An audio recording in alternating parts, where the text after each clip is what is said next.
निष्ठापुर विधानसभा तपोवन से आज दूसरा दिन जो सेशन का चल रहा है उसके बीच हम डेली पक्ष और विपक्ष के नेताओं से बात कर रहे हैं। पक्ष विपक्ष एक दूसरे के ऊपर आरोप लगा रहा है, प्रत्यारोप भी लग रहे हैं, आरोप भी लग रहे हैं। उसके बीच आज सरकार की तरफ से हमारे साथ सदर चंबा के विधायक नीरज नैयर जी जुड़ने जा रहे हैं। मैं अभी आपके साथ और उनके साथ जो उनकी बातें हैं, सरकार की बातें हैं, मैं उनसे करूंगा कि क्या चल रहा है अभी सरकार के अंदर और विपक्ष क्यों इतना आपके ऊपर तंज कस रहा है। सबसे पहले मैं सर आपका स्वागत करता हूं हमारे चैनल पे।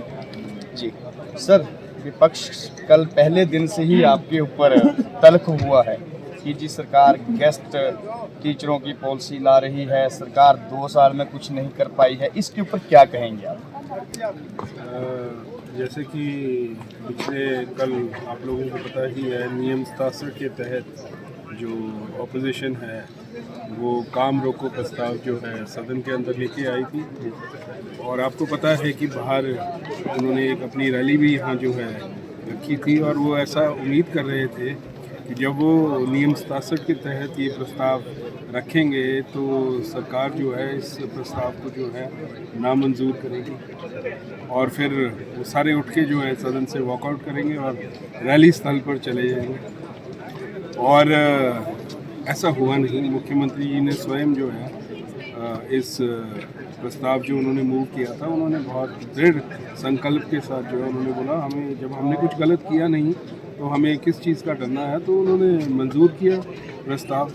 और उसके बाद क्योंकि उनकी तैयारी पूरी नहीं थी, क्योंकि नॉर्मली ऐसा होता नहीं है, और इस वजह से क्योंकि उनकी तैयारी पूरी नहीं थी और उनमें से कुछ लोगों को रैली स्थल में जाना था, तो आधे जने तो हाजिर ही नहीं थे। आपको पता है नियम 67 एक बहुत महत्वपूर्ण, कोई बड़ी महत्वपूर्ण बात हो तब इस नियम को जो है विधानसभा के अंदर लाया जाता है।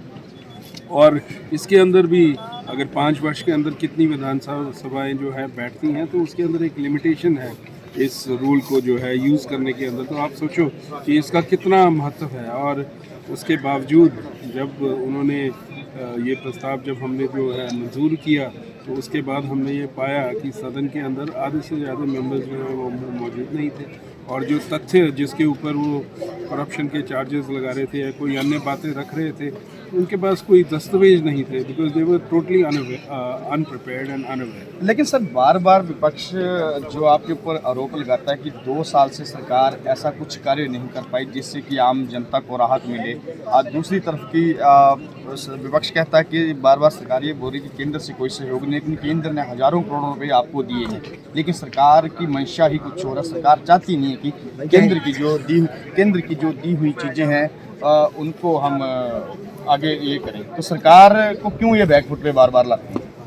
जी, अब ऐसी बात है कि ऑपोजिशन के अंदर ऑपोजिशन का काम है ऑपोजिशन करना, चाहे वो जेन्युइन ऑपोजिशन है या सिर्फ बोलने के लिए बोलना है। मेरा ऐसा मानना है कि 2 वर्ष के अंदर सरकार ने जो है बेहतरीन काम किए हैं।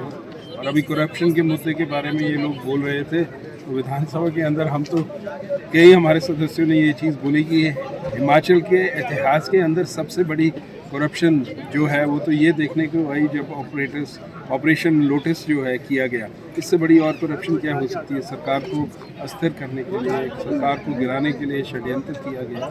और मैं तो हिमाचल के जितने भी हमारे लोग हैं, मैं उनका धन्यवाद करना चाहूँगा। बुद्धिजीवी लोग हैं, पढ़े लिखे लोग हैं। एमपी का चुनाव हुआ, एक ही कमरे के अंदर एमपी के चुनाव के लोग वोट डाल रहे थे और साथ ही में एमएलए के विधानसभा के वोट डाल रहे थे, और दोनों जगह उन्होंने डिफरेंटली जो है वोट किया। तो आप पब्लिक सब जानती है, कोई चीज़ छुपी हुई नहीं है। हाँ, ये ज़रूर है कि सरकार की जो वित्तीय हालत है वो ख़राब है, और वो हमारी वजह से ख़राब नहीं है। हम जब आए हैं, हमें जैसी हमें स्थिति मिली है उसके हिसाब से हमने बेहतरीन जो कदम जो है सरकार ने उठाए हैं, चाहे वो शराब की ठेकों की नीलामी है, चाहे आय अर्जित करने के लिए फर्स्ट टाइम मुख्यमंत्री सुखविंदर सिंह सुक्खू जी का खास तौर पर मैं उनकी सोच का भी मैं कायल हूँ कि पहली बार, अदरवाइज़ हमेशा सरकारें आई सरकारें गई, लेकिन किसी ने आय अर्जित करने के बारे में नहीं सोचा।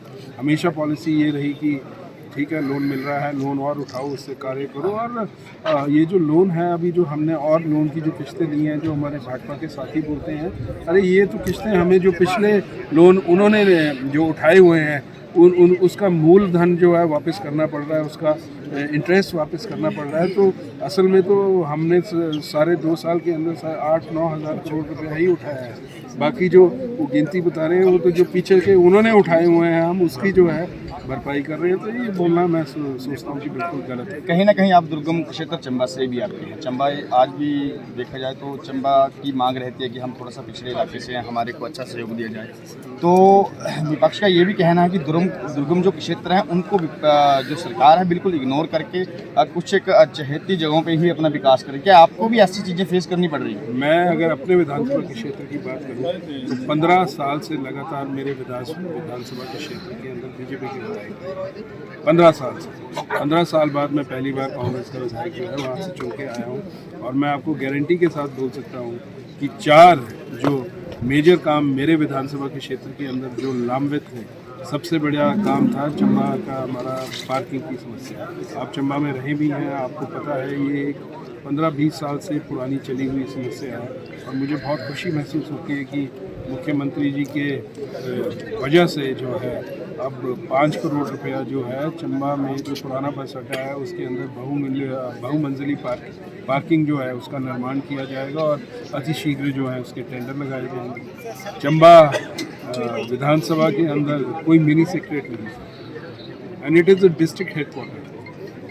छोटी जगहों में मिनी सेक्रेटरी है, चंबा में नहीं था। और आई एम वेरी श्योर कि उसके लिए भी तकरीबन 6 करोड़ रुपए का जो है प्रावधान धन का किया गया है। और तकरीबन Bhushan jewellers festival bonanza lucky draw बदल देगा आपकी जिंदगी। 10,000 की खरीद पर 3 चमचमाती कार और 5 स्कूटियां।